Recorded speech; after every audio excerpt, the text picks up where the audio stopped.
अस्सलाम वालेकुम, आदाब। मैं हूं खलील फरहाद और आप देख रहे हैं जांच पड़ताल। इन दिनों हमारी पड़ोसी रियासत कर्नाटक में शेर मैसूर टीपू सुल्तान को लेकर हंगामा जारी है।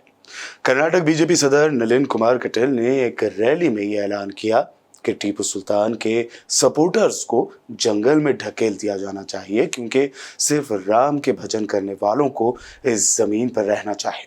इतना ही नहीं, उन्होंने कुछ ही महीनों बाद कर्नाटक में होने वाले असेंबली इलेक्शन को हिंदुत्ववादी सावरकर और टीपू सुल्तान के नजरियात के दरमियान एक लड़ाई करार दिया है।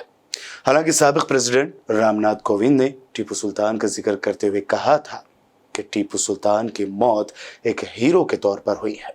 ऐसे में जरूरी सवाल ये है कि टीपू सुल्तान का जिक्र आखिर क्यों किया जाता है और मैसूर के सुल्तान की ऐसी कौन सी सच्चाई है जिसे समझना जरूरी है। टीपू सुल्तान की पैदाइश 10 नवंबर 1750 को मौजूदा बेंगलुरु के देवनहाली में हुई थी। उनके वालिद हैदर अली हैं। सिर्फ 15 साल की उम्र में टीपू सुल्तान ने अपनी पहली लड़ाई में हिस्सा लिया था।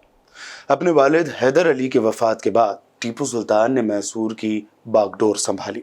इंडियन एक्सप्रेस की रिपोर्ट के मुताबिक राइटर और हिस्टोरियन कैट ब्रिटलबैंक, जिन्होंने tiger the life of Tipu Sultan लिखी है, वो कहते हैं कि टीपू 18वीं सदी यानी 18th सेंचुरी में टीपू सभी मजहबों के हुक्मरानों के दरमियान मशहूर थे।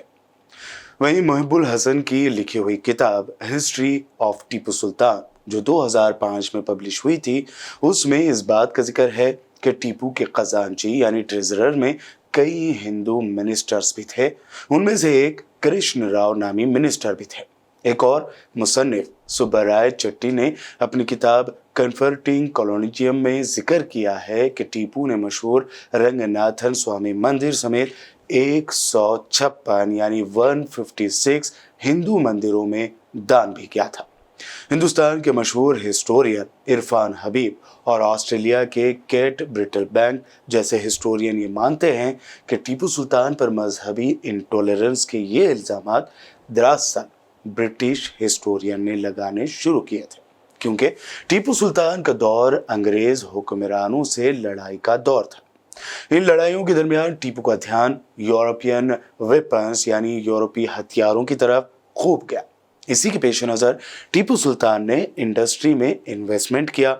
जंग में आयरन हेयर वाले रॉकेटों की शुरुआत का क्रेडिट भी टीपू सुल्तान को ही जाता है। हालांकि ऐसा नहीं है कि रॉकेट जैसे हथियारों का इस्तेमाल पहले जंग में नहीं किया गया था। टीपू सुल्तान और उनकी फौज ने एंग्लो मैसूर जंगों में पहले से ज्यादा जदीद जंगी रॉकेट का इस्तेमाल करना शुरू किया था। कई रिसर्च ये भी दावा करते हैं कि टीपू के वालिद हैदर अली ने रॉकेट का इस्तेमाल करना शुरू किया था। टीपू ने तो बस इसे मॉडर्न रूप दिया। टीपू के रॉकेट मॉडल से अंग्रेज पूरी तरह खौफजदा हो गए और बाद में अंग्रेजों ने भी लड़ाई में टीपू के रॉकेट मॉडल का ही इस्तेमाल करना शुरू किया। कर्नाटक में टीपू सुल्तान की हुकूमत के फलाही इक़दामात के बारे में इंडियन एक्सप्रेस में शाये एक रिपोर्ट में कहा गया है कि मैसूर में पहले गरीब खवातीन को ब्लाउज पहनने की इजाज़त नहीं थी।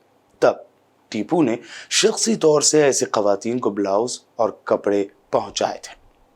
1990 के डिकेड में दूरदर्शन पर संजय खान की टीपू सुल्तान पर बनी serial the sword of Tipu Sultan आपको जरूर याद होगी। इस सीरियल ने अपने अजीम और शान सेट के लिए जहां मकबूलियत हासिल की, वहीं इस सीरियल के जरिए हिंदुस्तान की आवाम को पहली मर्तबा एक मुस्लिम हुक्मरान की असल शख्सियत बताई गई थी।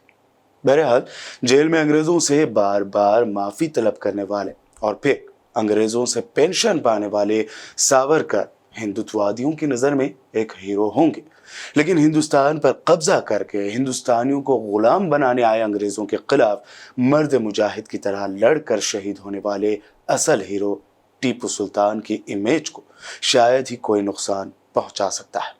आज के एपिसोड में कर्नाटक के सियासी मंजरनामे में टीपू सुल्तान की शख्सियत पर कीचड़ उछालने वालों के लिए ये चंद हक़ाइक़ या फैक्ट चेक हैं जिन्हें आज की नौजवान नस्ल को जानना बेहद ज़रूरी है, ना कि अफसानों को। जैसा कि कहा जा रहा है कि सावरकर से मिलने जेल में परिंदा आता था और फिर वो उस पर बैठकर सैर किया करते थे या कुछ मुआयना वगैरह किया करते थे। बहरहाल उम्मीद करते हैं कि जांच पड़ताल का आज का ये एपिसोड आपको ज़रूर पसंद आया होगा। मिलते हैं अगले एपिसोड में, तब तक के लिए देखते रहिए BBN चैनल।